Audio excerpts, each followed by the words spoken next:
Jeudi 2 février 2023, bonjour à tous et merci de regarder RTI 1. Vous suivez Matin Bonheur. Le président de la République, Alassane Ouattara, a présidé mercredi un conseil des ministres. La session aura permis au gouvernement d'adopter plusieurs décisions se rapportant à la vie de la nation.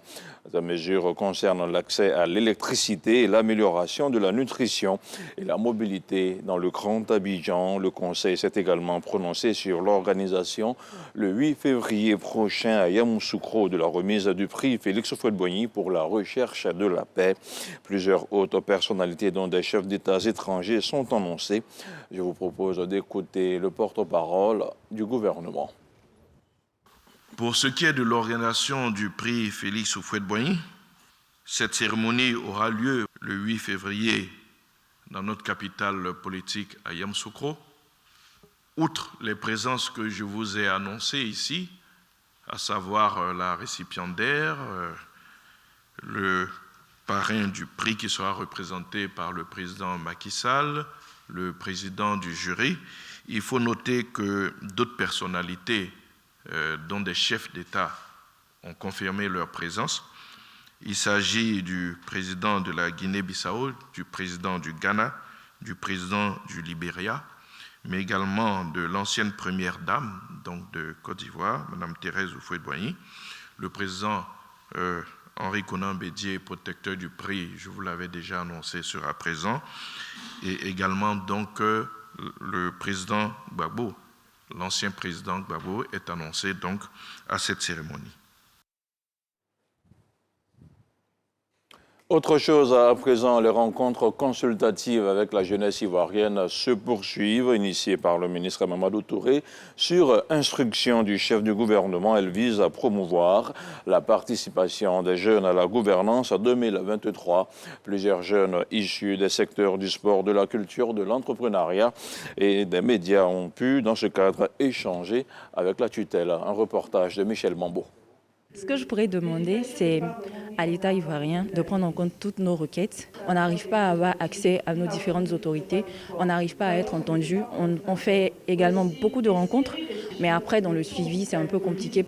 Une doléance qui trouve réponse à ces rencontres consultatives. Ici, la parole est libérée. Pour cette deuxième journée d'échange entre le gouvernement et les jeunes de Côte d'Ivoire, 5 ministres sont au rendez-vous. Ils sont venus écouter et recueillir les propositions des jeunes issus pour cette deuxième vague des secteurs du sport, des arts, de la culture, des médias et de l'entrepreneuriat. Ce que je suggère, donc, mettre en place un bon mécanisme, une politique qui permette donc à une protection directe et des droits d'auteur des artistes au niveau donc du ministère qui travaillera de pair avec les start-up du milieu culturel. Et deuxième préoccupation, c'est de pouvoir permettre également au gouvernement de pouvoir créer un mécanisme d'éducation adapté à l'évolution des différents nouveaux métiers qui se créent. 2023, année de la jeunesse, Françoise remarque, Belmondo Dogo, Paulin Claude Danho, Amadou Koulibaly, Touré Mamadou, les membres du gouvernement assurent de leur engagement à concrétiser la volonté du président de la République, Alassane Ouattara.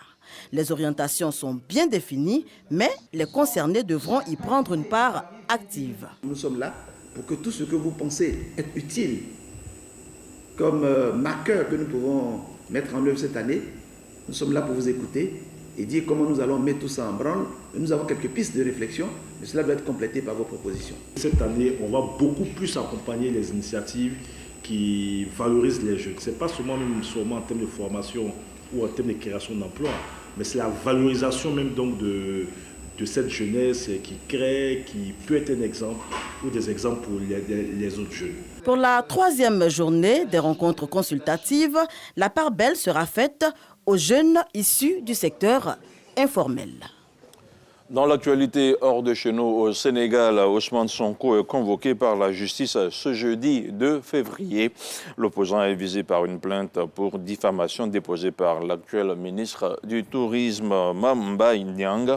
Lors d'un point de presse, Ousmane Sonko accusait ce dernier d'avoir été épinglé dans un rapport de l'IGE, l'Inspection générale d'État pour des malversations présumées au PRODAC. Mam Mbaye-Niang était alors ministre de tutelle de ce programme de domaines agricoles communautaires lancé en 2014 qui vise notamment à insérer les jeunes dans les métiers de l'agriculture. Une procédure parallèle qui pourrait être risquée pour le leader du PASTEF, candidat déclaré à la prochaine présidentielle au Sénégal. Et puis le sommet Maroc-Espagne a débuté hier mercredi avec un forum économique qui se poursuit aujourd'hui avec son volet diplomatique. Cela faisait 8 ans que les deux pays n'avaient pas organisé de sommet commun, un signe d'une reprise de relations apaisées et même chaleureuses après une période tendue entre les deux royaumes. L'Espagne, il faut le signaler, est le premier partenaire commercial du Maroc avec une hausse de 20% des échanges en 2021 par rapport à l'année précédente.